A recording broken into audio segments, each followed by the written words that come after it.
O Purgatório e seus diferentes graus. Livro 4, capítulo 6. Revelações do Purgatório. Santa Brígida estava rezando, quando numa visão espiritual, viu um palácio muito grande e cheio de gente, todos com roupas brancas resplandecentes e cada um em seu assento. Mas havia um trono judicial superior aos outros, que estava ocupado por um ser como o sol.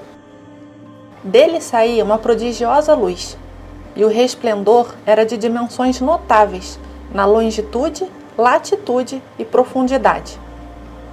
Próximo ao trono estava uma virgem, com uma preciosa coroa na cabeça, e todos do palácio serviam aquele que estava no trono, brilhando como um sol, dando-lhe 1000 louvores com hinos e cânticos. Atrás dele vi um negro, como se fosse um etíope, feio e de aspecto abominável, cheio de imundície e inflamado de cólera, que começou a gritar dizendo: Ó juiz justo, julga esta alma e ouve suas obras, porque pouco lhe resta de estar do corpo, e me dá licença para que atormente a alma e o corpo do que for justo. Depois, a santa viu um soldado armado junto ao trono, com aspecto modesto, sábio nas palavras e educado em seus gestos, dizendo: Ó juiz, vês aqui as boas obras que esta alma fez até hoje. E logo se ouviu uma voz do trono dizendo: São, pois, os vícios que existem nesta alma, mais que as virtudes. Não é justiça que tenha a soma dos vícios como parte da virtude, nem elas podem se juntar. Em seguida, disse o negro: Para mim é de justiça que esta alma me seja entregue. Que ela tenha vícios não importa, porque estou cheio de maldades, e assim ela estará bem comigo. Disse o soldado: A misericórdia de Deus acompanha todas as almas até a morte. E até que a alma tenha saído do corpo não se pode dar uma sentença. E esta alma sobre a qual pleiteamos ainda está no corpo e tem sua liberdade para escolher o seu caminho. Replicou o negro: A escritura que não pode mentir diz: Amarás a Deus sobre todas as coisas e a teu próximo como a ti mesmo. E tudo que esta alma tem feito é por temor, não por amor a Deus. E todos os pecados que ela confessou foi com pouca contrição e arrependimento. Assim sendo, ela não merece o céu. Justo é que ela seja enviada ao inferno, pois seus pecados estão aqui absolutamente claros diante da justiça divina. E deles, ela nunca teve uma verdadeira contrição e arrependimento. Disse o soldado: Esta infeliz esperou e acreditou que, assistida pela graça, teria essa verdadeira contrição. Respondeu o negro: Tens trazido aqui todo bem feito por esta alma, todas as suas palavras e pensamentos que possam lhe servir para a salvação. Mas tudo isso não é suficiente nem com muita boa vontade, comparado ao que vale o verdadeiro ato de contrição e arrependimento, nascido da caridade divina com fé e esperança. E por conseguinte, não pode servir para pagar todos os seus pecados. Isso porque a justiça é de Deus, definida em sua eternidade, que ninguém se salvará sem arrependimento. E como é possível que Deus vá contra esse seu decreto eterno? Resulta que, com toda razão, peço esta alma para ser atormentada com pena eterna no inferno. O soldado não replicou, e logo apareceram inúmeros demônios semelhantes às centelhas que saem de um fogo ardente. E uma voz clamava dizendo ao que estava no trono: Bem sabemos que é um Deus em 3 pessoas divinas, que não tem princípio e nem fim. Nem existe outro Deus senão tu, que é o verdadeiro amor e caridade, em quem se junta a misericórdia e a justiça. Tu está em ti mesmo desde o princípio. Não há em ti nenhuma modificação ou inconsistência. Tu és o mesmo. Tu está em ti, perfeitamente acabado e completo, como convém a um Deus. Fora de ti não existe nada, e sem ti não existe satisfação e nem alegria. Teu amor fez os anjos com o poder de tua divindade, e o fizestes segundo a vossa infinita misericórdia. mas depois que interiormente nos inflamamos com a soberba, inveja e avareza. Tua caridade, que ama a justiça, jogou-nos do céu com o fogo de nossa malícia ao incompreensível e tenebroso abismo que se chama inferno. Assim fez então tua caridade, que também não se afastará agora de teu justo julgamento, que se faz segundo a tua misericórdia ou segundo a tua justiça. E ainda nos atrevemos a dizer que se o que amas com preferência a todas as coisas, que é a Virgem Maria, tua mãe, e que te gerou, e que nunca pecou, se tivesse pecado mortalmente e morrido sem contrição divina, amas tanto a justiça que sua alma nunca teria subido ao céu. Logo, ó juiz, por que não declaras ser nossa esta alma, para que a atormentemos segundo as suas obras? Ouviu-se depois o som de uma trombeta e todos ficaram em silêncio. E uma voz disse: Calai e ouvi todos vocês, anjos, almas e demônios. Vai falar a Mãe de Deus. Em seguida, a Virgem Maria apareceu diante do trono do juiz, trazendo muitas coisas escondidas embaixo do manto, e disse aos demônios: Vocês, inimigos, perseguis a misericórdia, e sem nenhuma caridade pregais a justiça.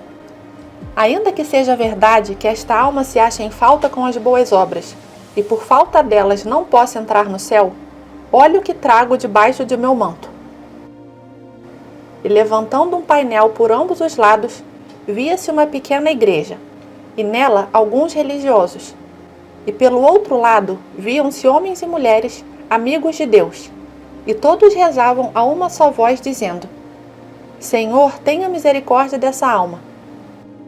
Reinou um grande silêncio, e Nossa Senhora prosseguiu: A Sagrada Escritura diz que aquele que tem uma verdadeira fé pode mudar os montes de um lugar para outro.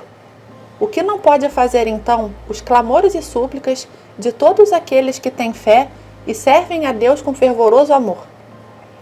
O que não podem alcançar os amigos de Deus, que rogam e pedem por esta alma para que fosse afastada do inferno e conseguisse o céu? E bem mais ainda, quando por suas boas obras não procuraram outra vantagem que os bens celestes para aquele que necessitava. Porventura, não podem as lágrimas e as orações de todos os bem-aventurados ajudar a levantar esta alma, para que antes de sua morte tenha uma verdadeira contrição com o amor de Deus? Eu também unirei os meus rogos às orações de todos os santos que estão no céu, a quem esta pessoa honrava com particular veneração. E a vós, demônios, os mando da parte do juiz e de seu poder, que atendais em sua justiça ao que estão vendo agora. E todos responderam numa só voz: Vemos que no mundo as lágrimas e o arrependimento aplacam a ira de Deus. Assim os pedidos que são feitos o inclinam à misericórdia com amor. Depois disto, ouviu-se uma voz que saiu daquele que estava sentado no trono resplandecente: Pelos rogos de meus amigos, esta pessoa terá contrição antes da morte e não irá para o inferno. Irá para o purgatório, com os que ali padecem tormentos por causa de seus pecados. E assim que terminar de pagar todos os seus pecados, receberá seu prêmio no céu, com aqueles que tiveram fé e esperança, mas com pouca caridade. E assim que ouviram isto, os demônios fugiram.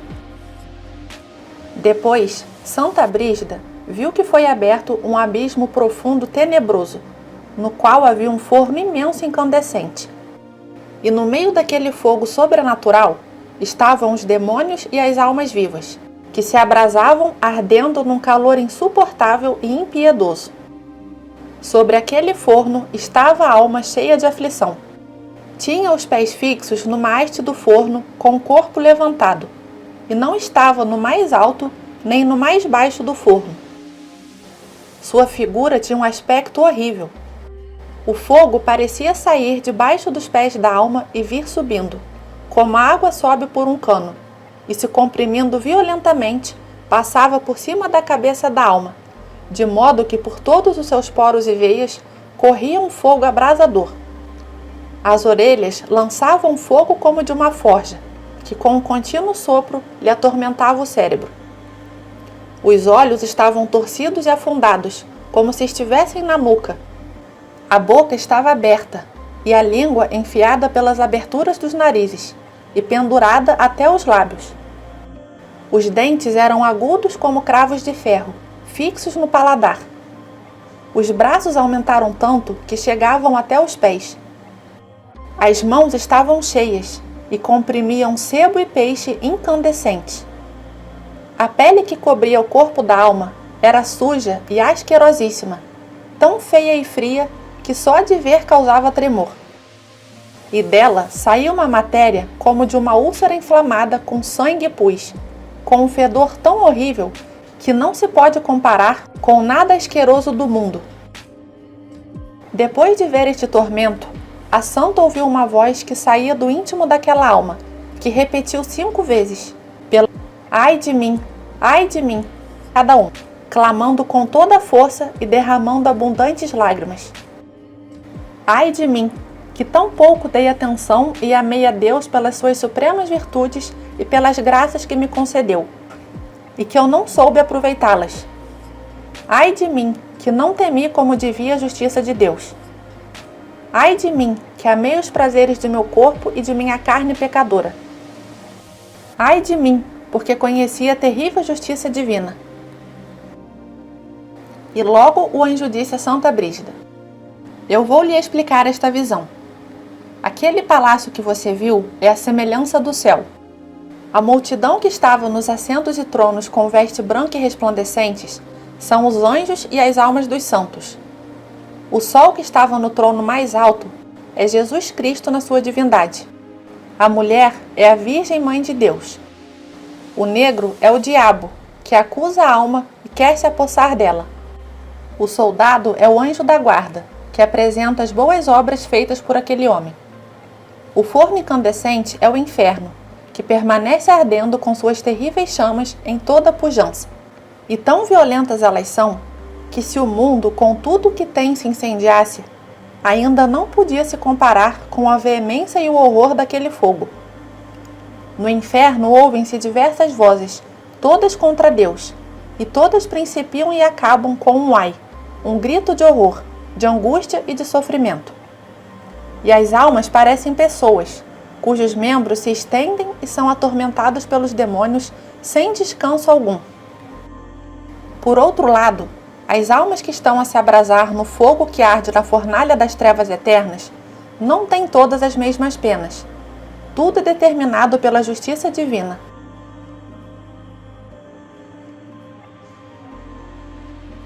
Aquele tenebroso lugar que viste ao redor do imenso forno é o limbo, que participa das trevas do forno, mas não de suas penas.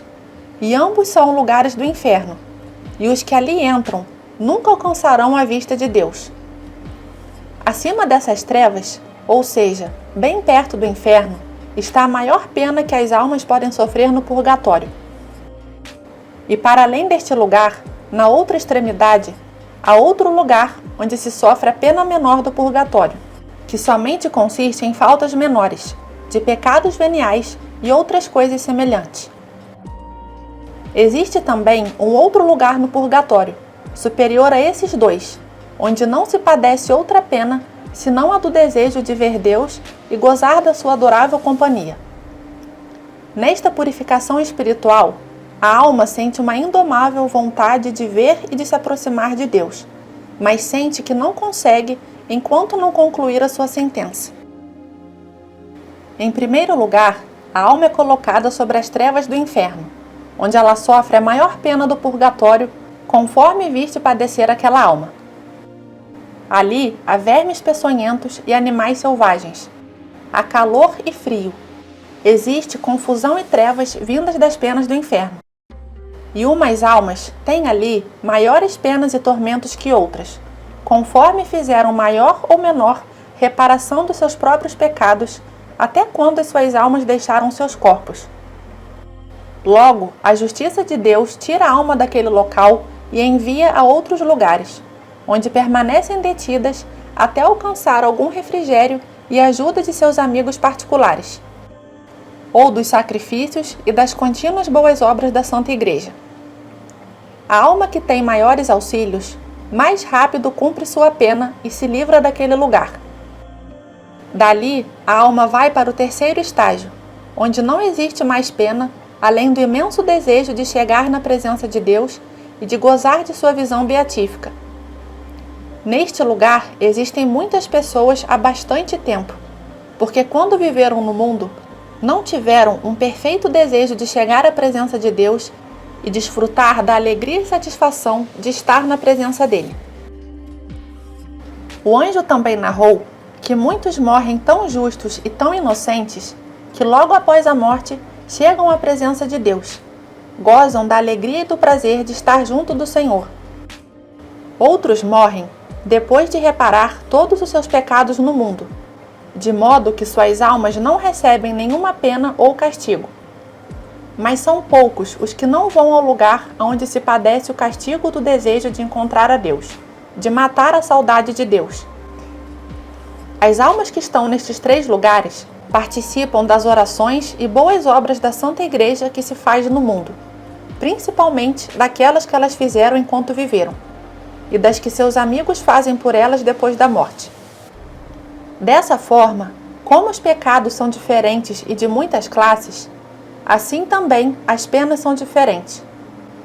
Significa dizer que no purgatório existe o local certo para cada alma pagar sua dívida com a justiça de Deus. Assim, todas as orações, sacrifícios e santas missas que forem celebradas em sufrágio das almas são providências preciosas, e elas lucram e participam de tudo o que por elas se faz no mundo. Prosseguiu o anjo: seja bendito de Deus todo aquele que no mundo ajuda as almas com suas orações e com seus sacrifícios. A justiça de Deus diz que as almas que vão se purificar depois da morte com a pena do purgatório podem ser ajudadas com as boas obras de seus amigos e da igreja, para que saiam mais cedo. Depois disto, ouviram-se muitas vozes do purgatório que diziam: Meu Senhor Jesus Cristo, justo juiz, envie seu amor para aqueles que têm o poder espiritual no mundo. E então, nós poderemos participar mais que agora de seu campo, das lições e dos oferecimentos. Em cima de onde saíam estes clamores, havia uma espécie de casa, na qual se ouviam muitas vozes que diziam: Deus pague aqueles que nos ajudam e aliviam as nossas faltas. Na mesma casa parecia nascer a aurora, e embaixo desta apareceu uma nuvem que não participava da clareza da aurora, da qual saiu uma grande voz que disse: Ó Senhor Deus, dá de teu incompreensível poder 100 por 1 a todos os que no mundo nos ajudam e nos elevam com suas boas obras, para que vejamos a luz de tua divindade e gozemos de tua presença e da tua divina face. Disse o anjo a Santa Brígida: Aquela alma que viste ou ouviste a sentença está na pena mais grave do purgatório. Isto foi ordenado por Deus, porque ela se vangloriava muito com as coisas do mundo e de seu corpo, mas das espirituais e de sua alma não fazia caso, porque não se lembrava do muito que devia a Deus e o desprezava. Por isso, sua alma padece no ardor do fogo e treme de frio. As trevas a deixam cega. A horrível e temerosa vista de Satanás e seus asseclas, e a vozeria e clamor dos demônios a deixa surda. Interiormente padece fome e sede, e exteriormente se sente cheia de confusão e vergonha. Deus concedeu a esta alma uma graça especial, não permitindo que os demônios a tocassem e atormentassem quando ocorreu o óbito. Isto aconteceu porque ela se encontrava em início de conversão. Todo o bem que fez e tudo o que prometeu, e deu dos seus bens adquiridos licitamente, e principalmente as orações dos amigos de Deus, diminuíram e aliviaram a sua pena, segundo foi determinado pela justiça divina. Mas quanto aos bens que deu, os quais não foram adquiridos corretamente, ficou em proveito daqueles que justamente os possuíam antes, ou lhes servem em seu corpo se são dignos disso, segundo a disposição do Senhor. Disse o anjo a Santa Brígida: Já ouviste como, pelos rogos dos amigos de Deus, aquela alma antes de morrer teve arrependimento de seus pecados. Nascida do amor de Deus, o seu arrependimento a livrou do inferno. Assim, a justiça de Deus sentenciou que ela ardesse no purgatório por 6 períodos de tempo, ou seja, por 6 vezes a quantidade de anos que ela viveu. Desde que, com pleno conhecimento, cometeu o primeiro pecado mortal, até o dia em que, por amor a Deus, começou a se arrepender da transgressão. Este tempo poderá ser reduzido, se receber auxílio do mundo e dos amigos de Deus, na igreja ou no lar. O primeiro período se compreende por aquele em que não amou a Deus por sua divina paixão e morte, e pelas muitas tribulações que o Senhor sofreu para a salvação das almas. O segundo período é aquele em que não amou a sua própria alma como deveria fazer um cristão responsável, nem dava graças a Deus por ter recebido o batismo, e porque não era judeu e nem pagão. O terceiro período abraça aquele tempo em que, sabendo bem o que Deus tinha mandado, teve pouco interesse em fazer ou proceder daquele modo. O quarto período é aquele em que sabia bem o que Deus tinha proibido aos que quisessem ir para o céu, e atrevidamente fez exatamente aquilo que não podia e nem devia fazer, se deixando levar pelo desejo sexual e desobedecendo à voz de sua consciência. O quinto período foi aquele em que não usou a graça divina que se lhe oferecia, nem da confissão, como é absolutamente normal a todas as pessoas, embora tivesse muito tempo para isso, para revelar o seu arrependimento pelos pecados cometidos. O sexto período compreende aquele no qual recebia com pouca frequência o corpo e sangue de Jesus, porque não deixava de pecar, nem teve a devida caridade ao recebê-lo no final de sua vida. Livro 4, capítulo 91. Santa Brígida estava rezando por um sacerdote idoso ermitão, seu amigo que acabava de morrer, e tinha tido uma vida exemplar, cheia de grandes virtudes, e já estava num caixão na igreja pronto para ser sepultado. Então lhe apareceu a Santa Virgem Maria e lhe disse: Saiba, minha filha, que a alma deste ermitão, seu amigo, teria entrado no céu no momento em que deixou seu corpo. Mas no instante de sua morte, ele não teve o desejo de se apresentar à presença de Deus e de ver o Senhor, e por esta razão encontra-se detido no purgatório do desejo, onde não há nenhuma pena, senão somente a retenção do desejo de ir ao encontro de Deus. Contudo, antes que seja sepultado o seu corpo, a sua alma, pelos méritos adquiridos em vida, entrará na glória eterna. A Virgem Maria aproveitou para instruir Santa Brígida de quanto é importante deixar os acontecimentos nas mãos de Deus como manifestação de amor a Deus, não se preocupando demasiadamente em solucionar dificuldades que fogem totalmente ao controle humano. A confiança em Deus é fundamental e necessária como demonstração de amor a Deus. E ela se concretiza desde os menores atos, de colocar confiantemente nas mãos do Senhor a súplica de uma orientação para a solução de algum problema.